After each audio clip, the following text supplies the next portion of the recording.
ये भगवान राम के प्रति आस्था नहीं रखते, सिर्फ सत्ता की आस्था की भूख कर्नाटका में मिटाना चाहते। पीएफआई पे प्रतिबंध लगा हुआ है और उसके बाद कह रहे हम लगा देंगे। बजरंग दल पे राज्य सरकार लगा नहीं सकती, केंद्र सरकार लगा सकती है, और जब केंद्र में इनकी सरकार थी तो ये लगा चुके हैं ढांचा गिरने के बाद। कर्नाटका में हार की कगार पर खड़े, एक ही रास्ता है। बताइए, राजस्थान में गए थे 5,000 रुपया देंगे हर बेरोजगार को, दे दिया। गुजरात में, छत्तीसगढ़ में इन्होंने कहा था 1, 2, 3, 4 हर वादा पूरा किया, सारा का सारा हम कर्जा माफ कर देंगे, कर्जा माफ कर दिया इन्होंने। 9 कहे, मैंने 9 काम गिरा दिए थे। और आइए महंगाई बेरोजगारी बात कर लीजिए। बताइए इस समय दुनिया में कोई चीज कंट्री में हो जहां महंगाई की दर हमसे ज्यादा हो।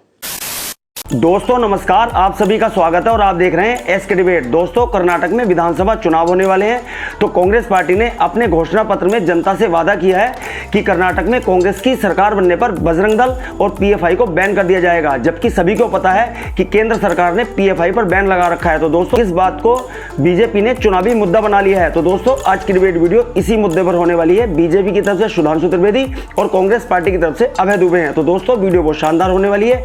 आपसे अनुरोध है वीडियो को अंत तक जरूर देखें। वीडियो पसंद आए तो लाइक करें, शेयर करें, कमेंट करें और मेरे चैनल को सब्सक्राइब करें। चलो दोस्तों, ओरिजिनल वीडियो स्टार्ट करते हैं। चलिए शुरू करते हैं। मैं प्रधानमंत्री जी से आग्रह करना चाहता हूं, प्रधानमंत्री जी देश से क्षमा मांगिए। ये क्या किया आपने?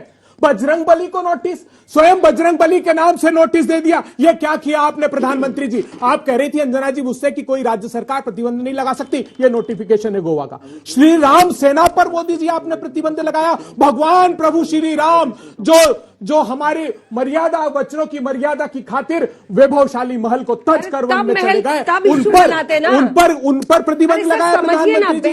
क्या प्रतिबिंबित करता है? नाम रख देने से बजरंग बली के अनुयायी नहीं हो जा सकते। भगवान प्रभु श्री राम वो आस्था के प्रतीक हैं, वो न्याय के प्रतीक हैं।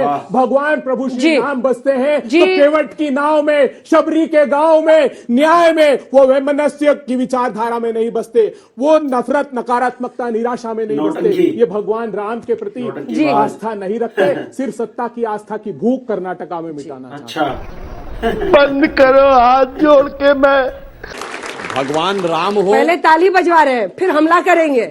हाँ, पहले शंखनाद कर रहे हैं। पता है ना कि अब पूंछ इतनी लंबी हो गई कि लंका लगने वाली है, इसलिए उन्होंने ऐसा कहा कि एक बार तो कम से कम हो जाए।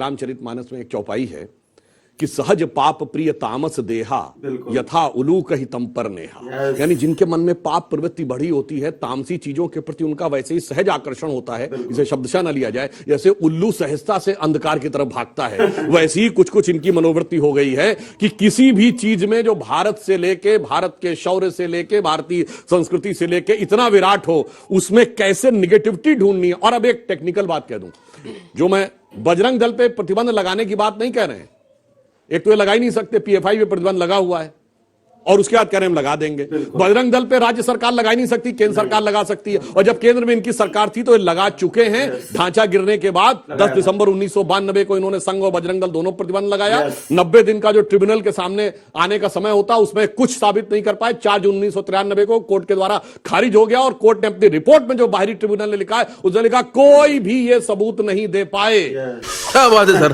क्या बात है सर, क्या बात, ये बात है। कोई बादल जब नए मौसम का ऐलान करता है, खिजा के बाग में जब एक भी पत्ता नहीं रहता। कर्नाटका में यही हश्र किया है। वहां पर जब नए कोपलों का प्रस्फुटन हो रहा है, क्योंकि 40% के भीषणतम भ्रष्टाचार की भारतीय जनता पार्टी की सरकार। अभी आपने टेलीविजन पर देखा, भारतीय जनता पार्टी का नेता ईश्वरप्पा वो भाषण दे रहा था। कौन है जानते हैं? संतोष पाटिल, भारतीय जनता पार्टी का कार्यकर्ता। वो प्रधानमंत्री को चिट्ठी लिखता रहा, प्रधानमंत्री जी, भारतीय जनता पार्टी की इस सरकार में मेरे जैसे कार्यकर्ता से 40% कमीशन मांग रहे हैं। प्रधानमंत्री जी, आप हस्तक्षेप कीजिए। सुनिए ना, यहाँ पर धार्मिक ध्रुवीकरण करने के लिए, क्योंकि कर्नाटका में हार की कगार पर खड़े, एक ही रास्ता है। प्रधानमंत्री जी ने कहा कि 90 गालियां दी। अरे 9 काम गिनाते प्रधानमंत्री जी देश को और देश के युवाओं को कि मैंने कर्नाटक जो देश का सबसे ज्यादा प्रगति करने वाला राज्य था, उसको गर्त में क्यों डाल दिया? आप 9 काम गिनाते सिर्फ, इसलिए कर्नाटक में हार रहे हैं। रुको जरा, सबर करो, बोला धक्का मुक्की। अब सुनिए, अब मैं बताता हूं, इन्होंने 9 काम कहे तो मैं बताना चाहता हूं। ये बताइए, बेंगलुरु में टर्मिनल 2, वर्ल्ड लेवल का टर्मिनल 2 बना के देगा, और उसके साथ केम्पेगौड़ा जी की मूर्ति भी बनाई है, यानी आधुनिक भारत भी और गौरवशाली भारत भी। आईफोन की फैक्ट्री में 25% आईफोन इस बार भारत में बने, वो कर्नाटक में टुमकुर में हेलीकॉप्टर की फैक्ट्री बनाई है। बेंगलोर मैसूरू का एक्सप्रेसवे 75 मिनट में, पहले 2 एयरपोर्ट थे बेंगलोर और मैंगलोर, अब 7 एयरपोर्ट है। और सेमीकंडक्टर जय की फैक्ट्री एयरपोर्ट, वहां जय है। फोन, अब 9 ये काम सब गिना करिए दिए ना, मैंने। जय मोबाइल अभी 9 कीजिए। काम गिनाए, बताइए। मगर इनको कर क्या केवल रहे? क्या ध्यान आता है, कह रहे थे ना 9 काम गिनाओ, मैंने 9 काम बताए इनको, मगर इनको क्या याद आता है, केवल पीएफआई वर्सेस बजरंग। ये करते हैं। देखा आपने लापरवाही का नतीजा है।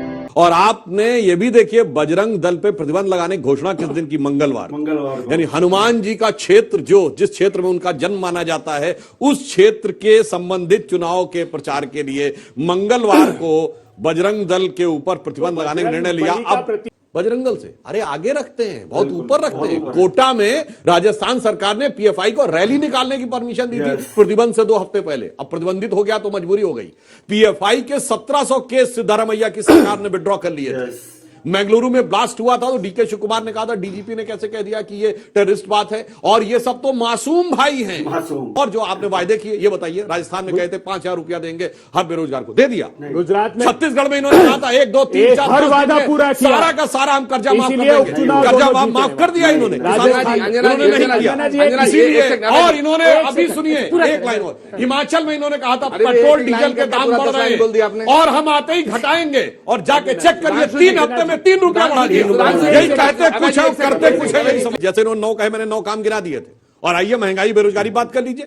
बताइए इस समय दुनिया में कोई G7 कंट्री में हो जहां महंगाई की दर हमसे ज्यादा हो? चुनौती से पूछता हूं, G20 में कोई कंट्री बताइए जहां महंगाई की दर हमसे ज्यादा हो? और ये बताइए विकास की दर हमसे कम हो, बताइए नाम। राहुल गांधी तो बहुत घूमते हैं ना, और जिन जिन देशों में जाकर उन्होंने भारत को ज्ञान दिया है, England, Germany, Italy, America, Thailand, बताइए कहां ज्यादा है? एक देश बता दीजिए समूचे विश्व में जिसमें 400 रुपए का गैस का सिलेंडर 1000 रुपए के पार हो गया हो। एक देश बता दीजिए जिसकी दाल और तेल 60 और 70 रुपए थी, जो 200 रुपए के पार हो गई।